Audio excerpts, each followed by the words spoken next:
A lone lion can hunt, and do it well. But a lot of lions can really hunt, and do it extremely well. More prey, bigger prey. But this requires strategy, patience, and getting along with others. To understand how a pride of lions turns into a pack of predators, we'll study the battlefield, dissect the game plan, analyze the moves, revealing the nuances of the hunt as never seen before, and discovering just how far these lions are pushing the limits of living in a pack.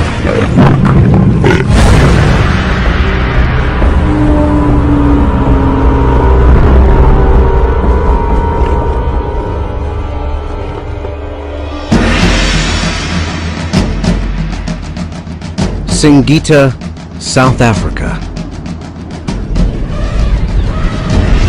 An astounding diversity of animals thrives here.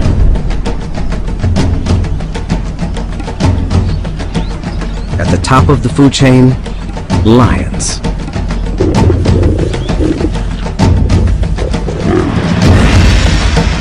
Today, a group of lions is on the hunt.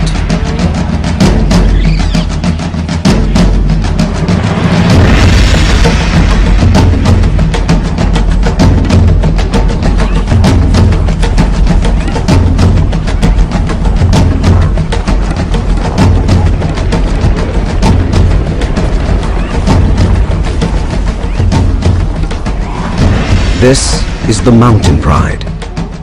They're the largest pride in the region, powerful and feared. But their strength has a downside. Many more mouths to feed than the average pride. 18 hungry lions. The pressure to hunt more and bigger prey is intense. But there are no easy targets out here on the battlefield. As a result, these lions have been forced to get inventive.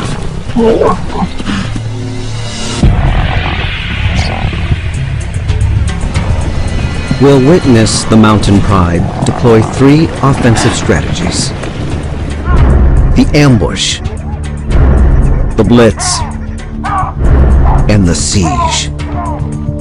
Each tactic is tailored to the specific behaviors of the prey. And each member has a role to play. Like any team, there are heroes and slackers. But without true collaboration, the pride's very survival is at stake.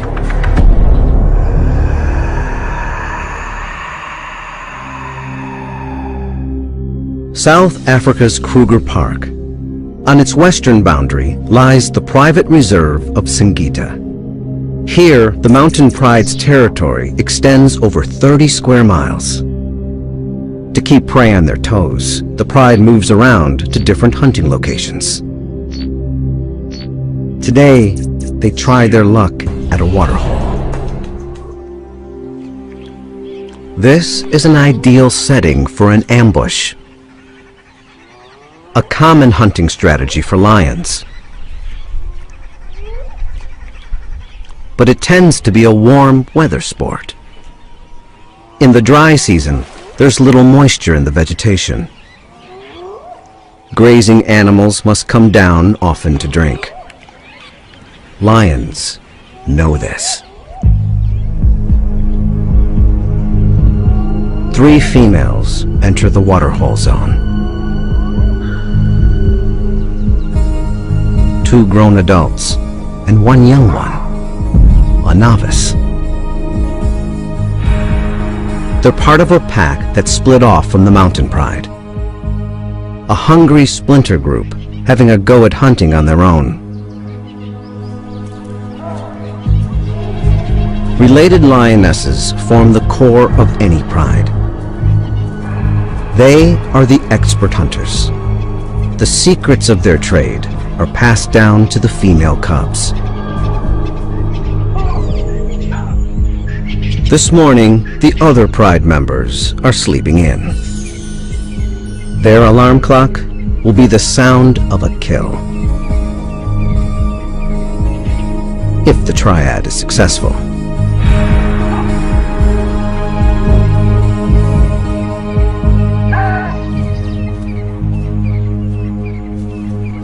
The cats take up their positions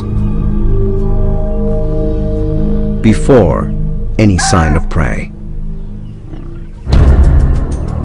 Cat 1 is equidistant to cats 2 and 3, about 70 yards apart. No cat is stationed more than 50 yards from the waterhole. This triangle formation means only one thing: the ambush. They surround the waterhole while leaving enough room for prey to enter.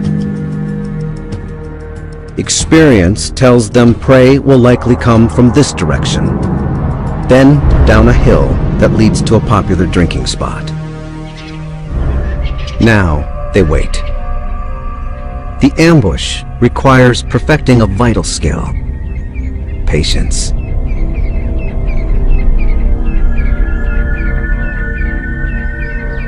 Two hours go by. Nothing.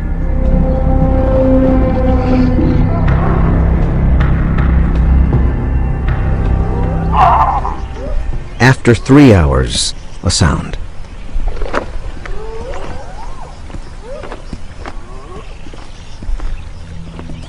Thirsty zebra. From the direction the lions expected. They stop to assess the risk before going further. Zebra have learned that danger lurks in these parts, and they're prepared. They're fast, cautious, and travel in numbers. All excellent defenses against predators. But thirst makes them vulnerable. The distance closes between hunter and hunted. Lions are fast, but only in short bursts. If they don't get close enough, their prey will outrun them. Too close, and they'll give themselves away. The plan. Any cat can start the ambush. They'll wait for the defense to make their move. Once the zebra have gotten close enough, here in the red zone, a lioness will strike. Suppose cat number 1 leads the charge, but fails to take down the target. Cats 2 and 3 are in strategic positions to intercept the fleeing prey.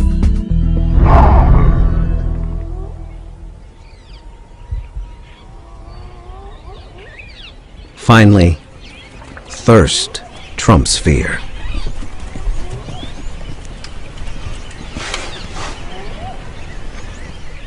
It's all going according to plan. Until some spectators show up. Swainson's spurfowl will screech when they sense a threat. The zebra will then be alerted to the hunter's plot. This cat must stay cool, or the ambush goes up in smoke.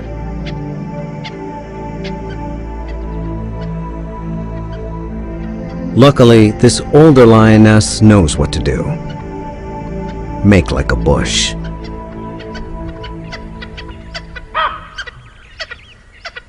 She pulls it off. And the hunt is still on.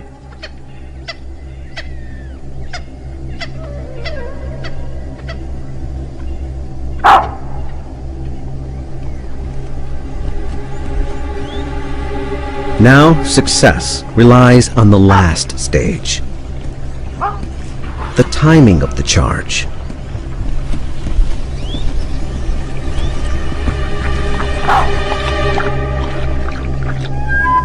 How do you know when it's right?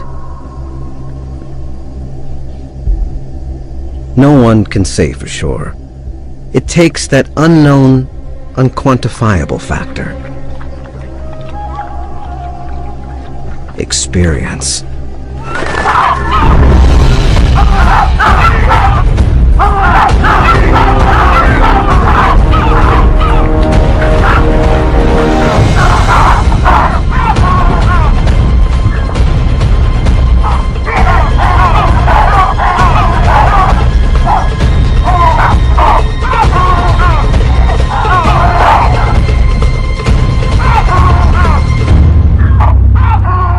It's a bust.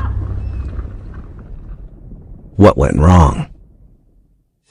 The cats have taken 5 hours to reach this critical point of the hunt, but it's the culmination of millions of years of pack and prey evolution that prime the outcome. In this round of the age-old game, the defense scored.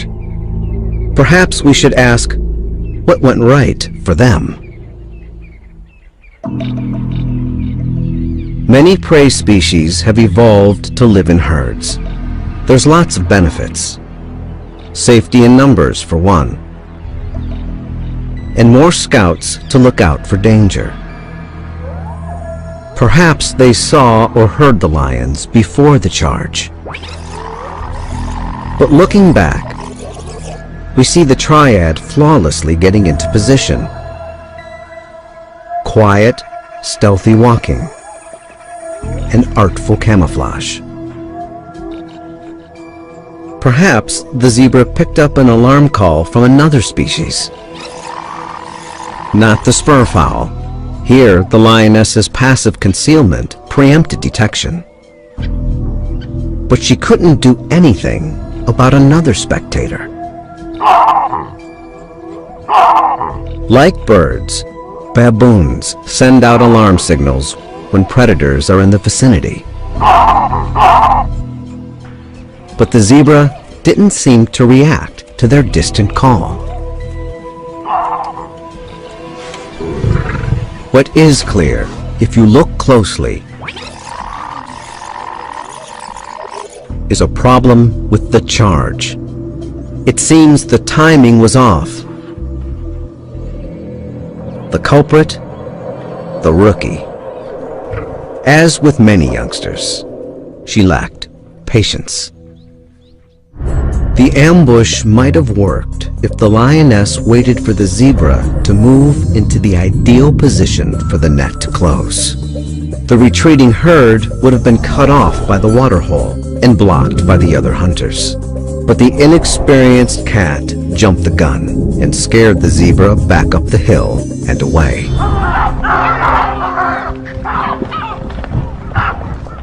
The downside of hunting in a pack? You're only as good as your weakest link.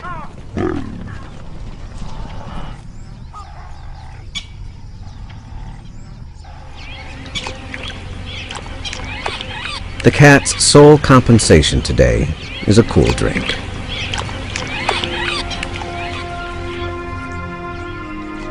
But this wasn't a waste of precious lion time. It's excellent training for the youngster, and therefore the entire pride. There's nothing like learning from losing. Even with the inevitable defeats, lions seem to understand that the benefits of pack hunting outweigh the drawbacks. On average, the group hunt has a 1 in 3 chance of capturing and killing prey, compared to the lone hunts, 1 in 5. Still, there are advantages to going it alone. A single cat can more easily stalk unnoticed. This lioness is a very experienced hunter. Surprise is her special weapon. She's good at sneaking up close to her prey, an important tactic not as easily achieved in a group.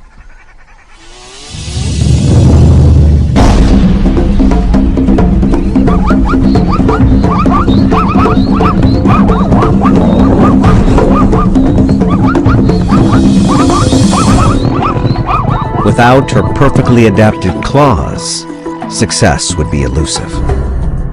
Lion claws are retractable. When a lion's not hunting, claws are kept sharp under a protective sheath. As a lion jumps on the prey's hindquarters, they release their claws and sink them into the flesh, like hooks. The cat tugs downward while muscle and teeth take over, finishing the job. A lone hunter can keep more of the spoils for herself, but eventually she'll have to share with some of the others, even if she doesn't want to. Sharing is a lion thing. Most other cats are loners, but lions depend on each other to raise their young, to defend their territory, and especially to hunt.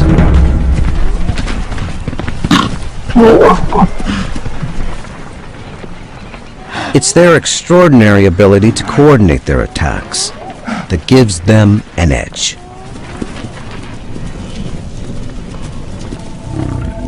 The mountain pride is skilled at the group hunt, but they're struggling. They can't seem to kill enough prey to quell their hunger. Something is getting in their way. A problem that might seem familiar to many species. Teenagers. Teenage boys. Normally, when the cubs reach 3 or 4 years, the dominant males kick them out of the pride. These elders won't tolerate sexual competition. But there are no adult males in the mountain pride.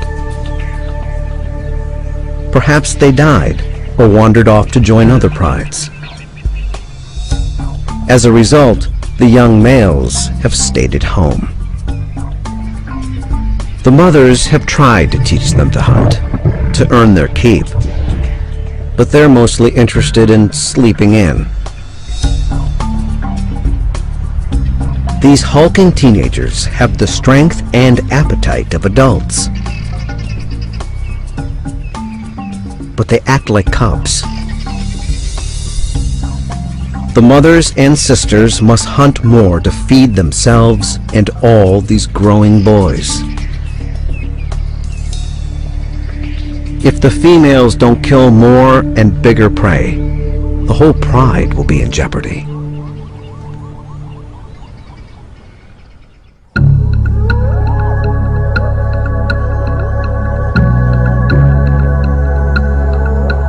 As night sets in, the females pick up a mouth-watering scent. Impala.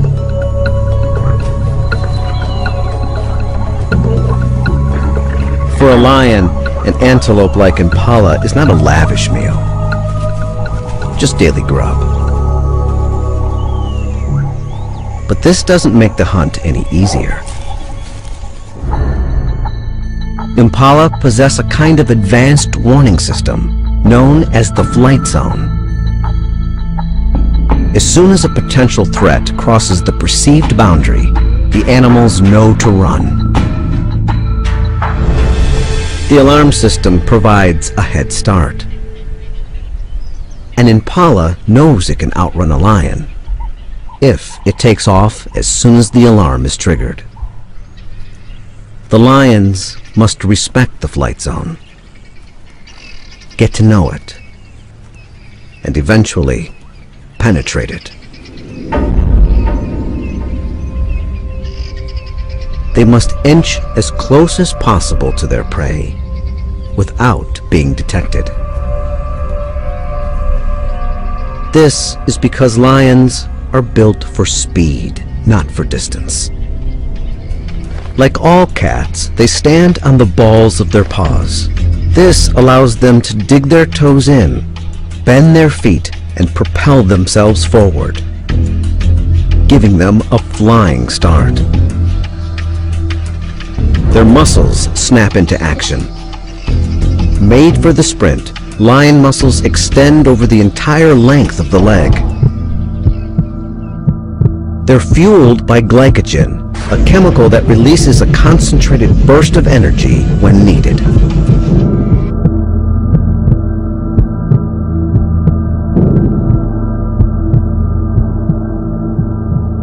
But it's short-lived. The lion may be able to hit its top speed of 37 miles per hour in a split second, but it can only maintain it for 300 feet. Prey, like antelope or zebra, have hooves that lack the bending ability of paws, so are slower off the mark.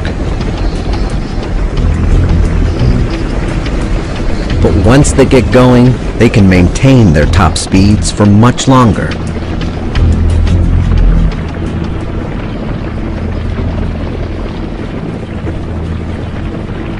Some antelope can reach 50 miles per hour, leap 30 feet in a single bounce, 10 feet high. The leaps aren't only useful for the fast getaway. They may be an example of what biologists call pursuit deterrence. They leap around before an attack, as if saying, "I'm too nimble for you, so don't even bother."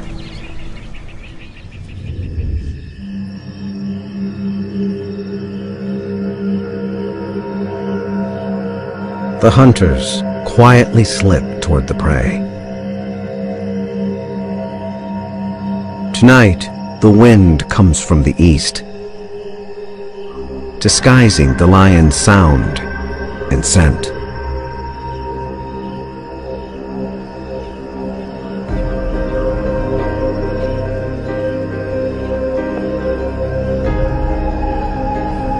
They fan out into the darkness, forming a line from one angle.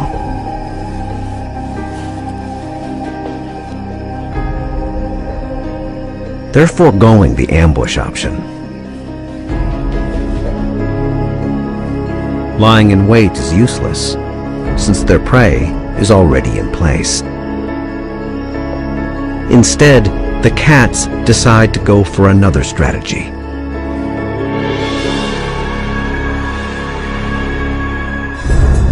The plan: 5 cats will form a line, staying within eye contact of each other. They'll want to get close enough for the collective sprint, while remaining outside the flight zone.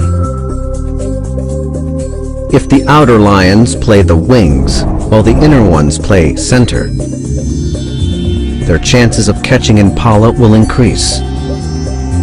The wings should start the charge. Some impala will leap away, but others might run toward the middle, where the centers can intercept them.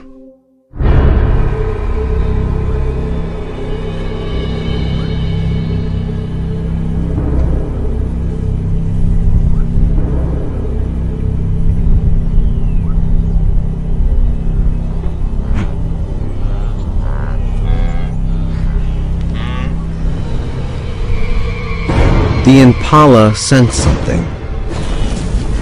They start to bounce. But it's just a hippo, another vegetarian fumbling in the night.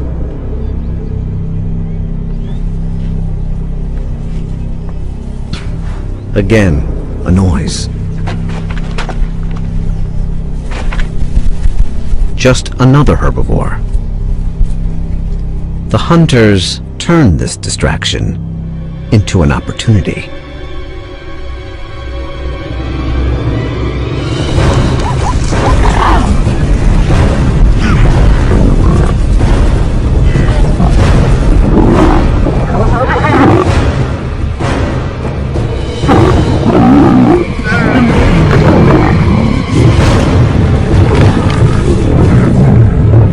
This time, it works. A stranglehold suffocates the prey. A number of important factors made this hunt a success. First, the lions accomplished the task of getting close enough to the flight zone border without incident. Second, the lions did take up their positions as wings and centers, but with a slight variation. They launched the blitz in unison, creating massive confusion, capturing an unlucky impala in the fray. Third, take a look at the defense.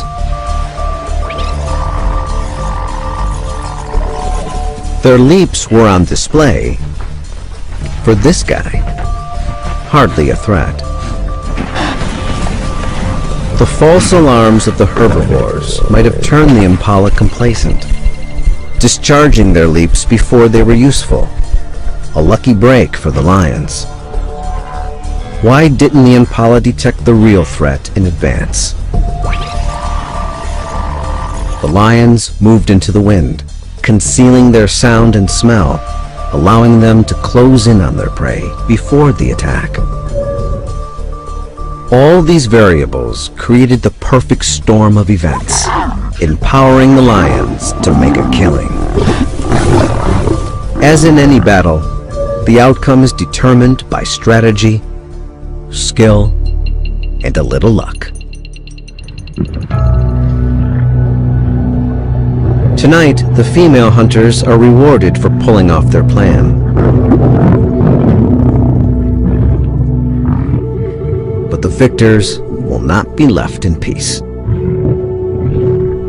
Now that the moms have done all the hard work, the 8 young males show up, proving they too have a worthy skill: stealing.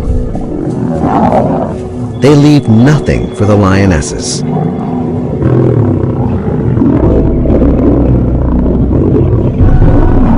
But even among the freeloaders, there is little to go around. One impala weighs about 130 pounds, so would barely satisfy a couple of lions in one sitting. For us, it would be like a large family sharing one sandwich for dinner.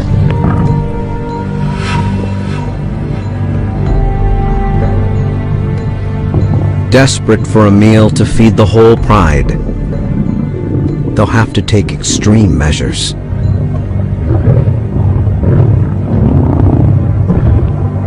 Next time, the hunters will attempt to take down the ultimate prize, the tallest animal in the world.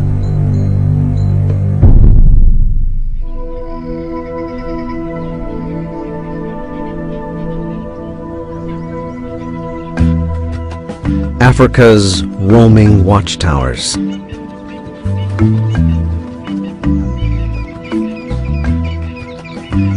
Elegant, graceful.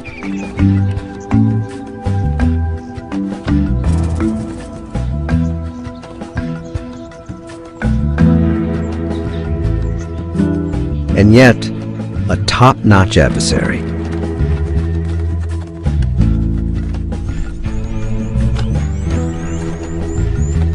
A creature that lions usually avoid because of their formidable defenses.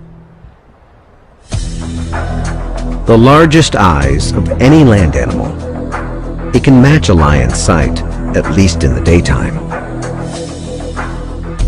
Independently operating ears allow for bi-directional hearing. And the kick, hooves the size of dinner plates, can crush the spine of a predator, killing it instantly.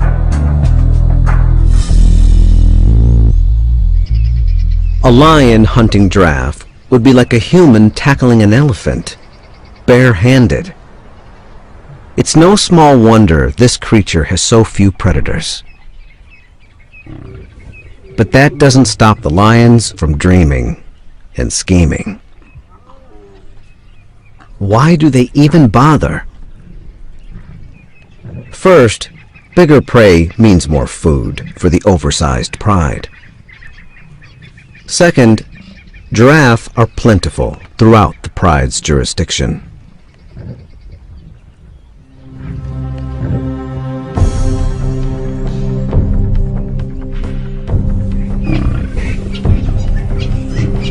The lions see them everywhere.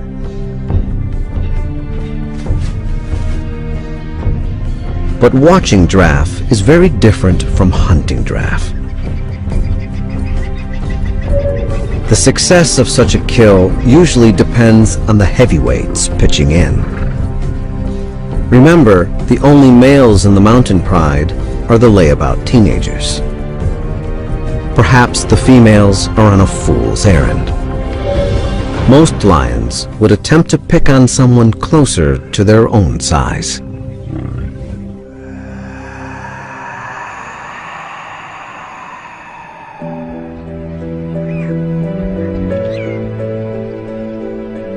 Out on the grasslands, a mother tends to her foal.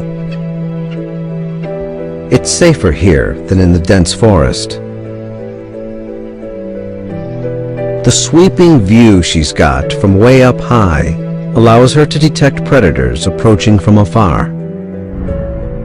Her flight zone appears to be larger than the impala's, probably because the giraffe is a slower animal and needs more time to get a head start. Through trial and error, lions know this. They also know if they penetrate this giraffe's flight zone, she won't run. She's a mother, and she will not leave her foal behind. There's no need for an ambush or blitz. Instead, the lions come up with another plan: the siege. Ideally, this tactic requires surrounding the prey and pushing in. Two lions will run interference, distracting the mother, while a third will sneak in and drag the foal away.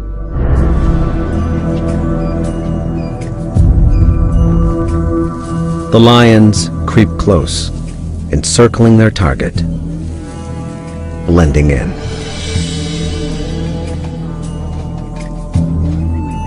The foal gets tangled in the grass and lags behind his mother. The hunters seize the moment.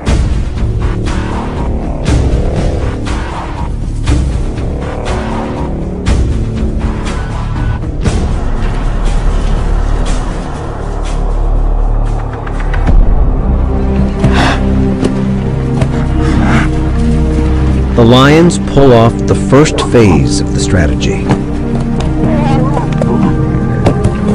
But now they'll have to contend with the mother's fury. They pause and reset their positions. The foal is injured. Suddenly, a fourth cat barrels in,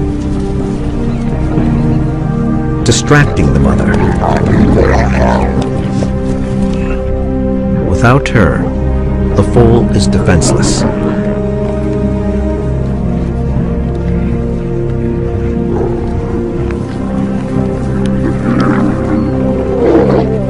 But the mother returns with a vengeance.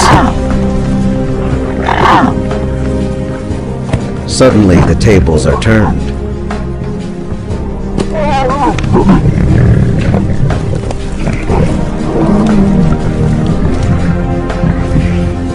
But the giraffe has made a fatal error. While lunging, her powerful hoof hits her foal. She seems to know what she has done. Perhaps fearing for her own life now, she flees.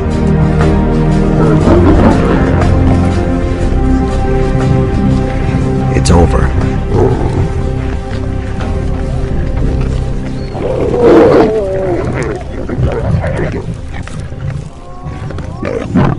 In the end, the siege worked. with a couple of surprises that tipped the scale in the lion's favor. First, the fourth cat entering the scene successfully redirected the mother, letting the others sneak in. Second, the lions got lucky with the mother's terrible mistake. The law of unintended consequences has been good to the lions.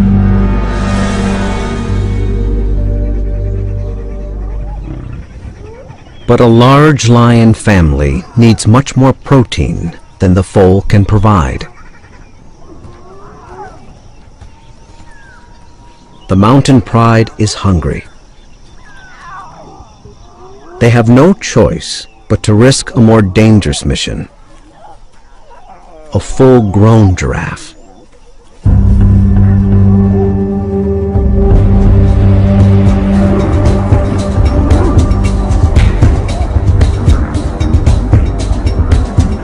The odds are against them. How will they go after the mighty giant? They start with a move to the right location.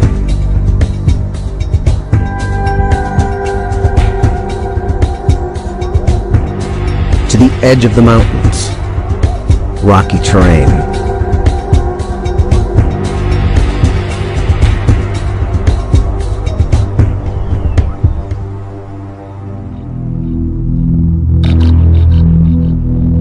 Here, the male giraffe hang out in the thick acacia trees, eating. Here, they're more vulnerable to attacks. Because here, their main defense is useless. Giraffe can't easily run over the rocks. In fact, they're stumblers. Their height serves them well, except when it comes to stability. Once felled, getting back up is tough. Lions observe this.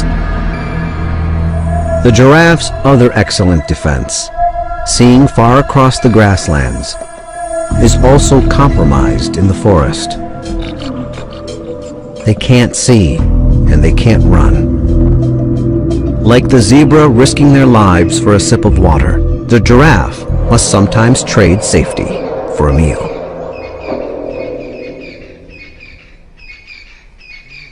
The pride enters the male giraffe territory, gearing up for the challenge.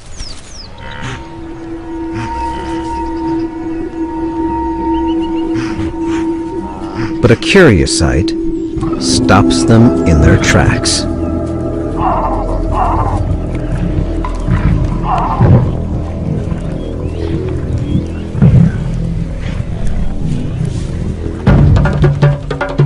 Battle of the necks. Two males duke it out to establish dominance.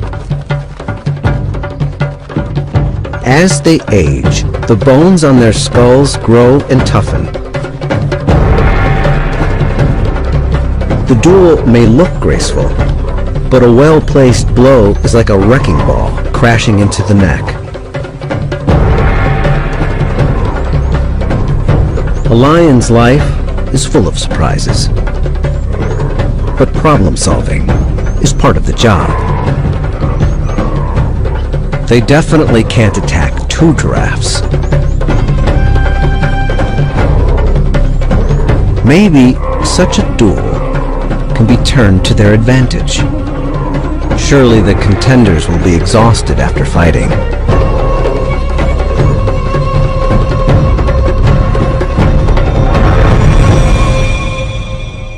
By day's end, the winner is declared. He can take a break. But a giraffe that loses a match is in jeopardy of losing even more. The lions trail their quarry behind the shield of darkness.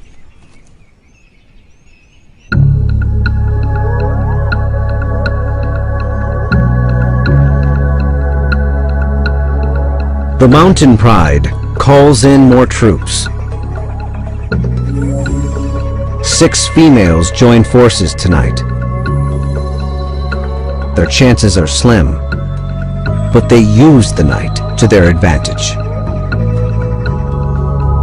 Giraffe struggle to see lions in the darkness. But lion eyes are perfectly adapted to nocturnal hunting. Millions of rods in the retina enhance their ability to detect shapes in low light conditions. A layer in the back of the eyeball works like a mirror. It bounces light back through the retina, making objects appear brighter. It's also responsible for the eerie glow in their eyes. The mountain pride picks up a scent in the maze of the forest.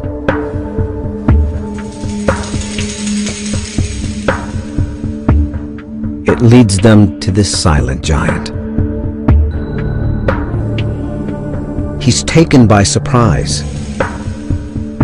There's nowhere for him to run. All the lions have to worry about is the kick.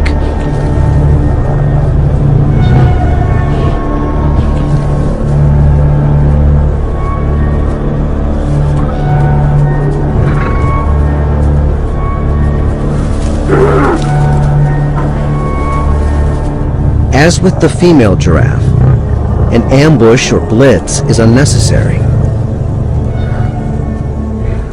Instead, they'll deploy their siege strategy.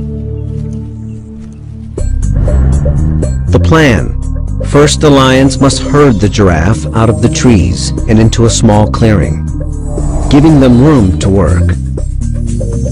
The pack will encircle him to within a few feet of his hooves.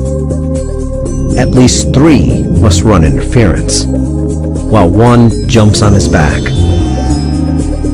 Then the entire team will wrestle him down. The giraffe has only one option: to fight.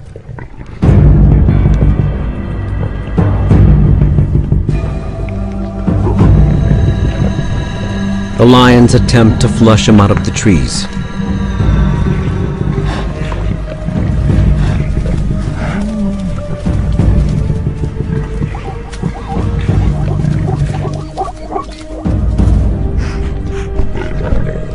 In the clear, they circle their prey right under his hooves.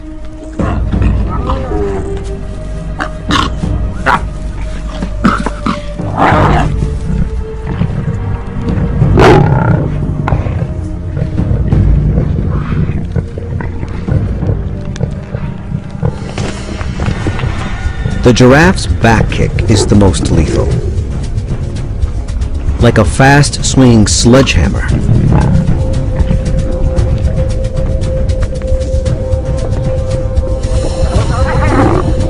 But lions have learned to weave in and out of the legs to avoid the hoof punch.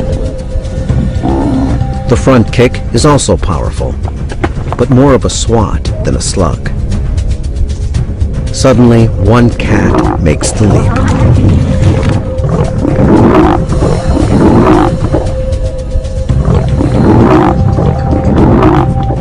But another takes a back kick in the face.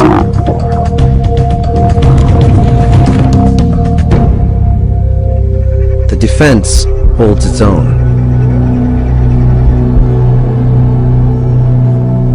The cats are weary.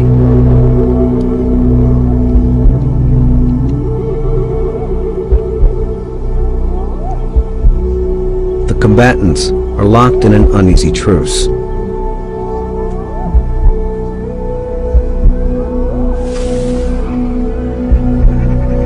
A decision to call it quits is looming.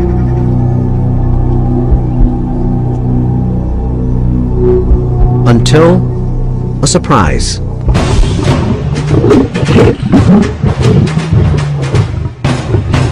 Reinforcements for the mountain pride arrive.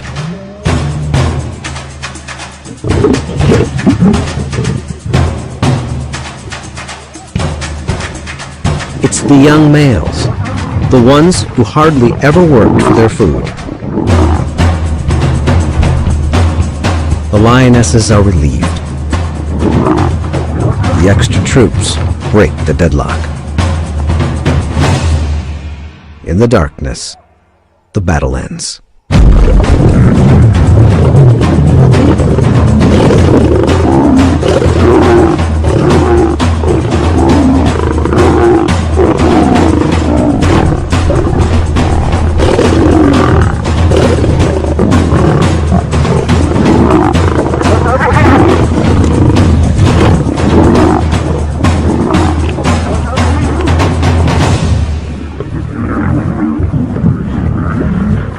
Finally, the young males earn their meal, the hard way.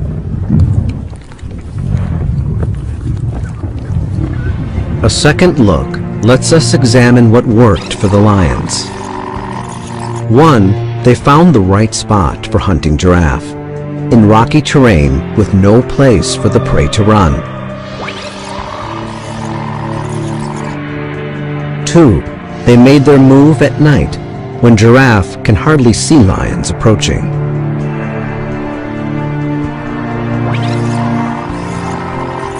3, after herding the giraffe into a small clearing, they closed in almost directly under him, avoiding his kick, at least for a while.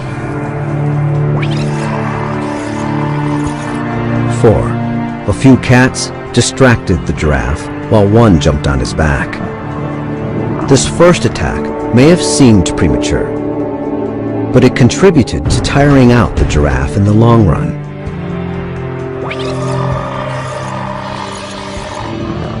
5, remember the lioness who received the blow. In slow motion, we can see she actually twists her body backward, avoiding the thrust of the kick. This acrobatic defense allowed her to avoid an injury and stay in the fight. 6. If you look closely, you'll see a rotation. Some lions moved in, while others retreated. They were tired, but would have been dangerously exhausted if they didn't take turns.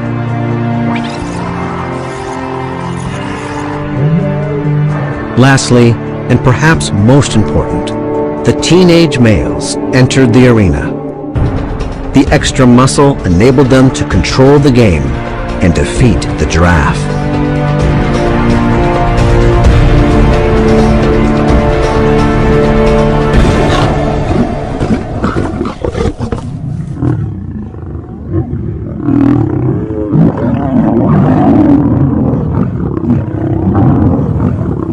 At last, there is enough food to satisfy the entire mountain pride. It seems the young males are finally understanding the power of the pack.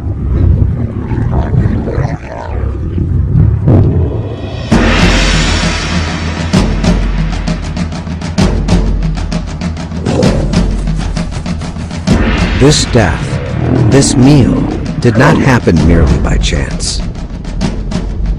There are a myriad of tiny variables reacting off one another that determines the outcome of the battle. The mastery of perfect timing, the fine-tuning of sensory skills, the fervent dance of defense. But it is this power of cooperation that has worked to the lion's advantage. The mountain pride has learned to take down the tallest animal in the world by pooling their expertise into team tactics. A smart move in the ever-changing duel of life and death, played out on the battlefield of the wild.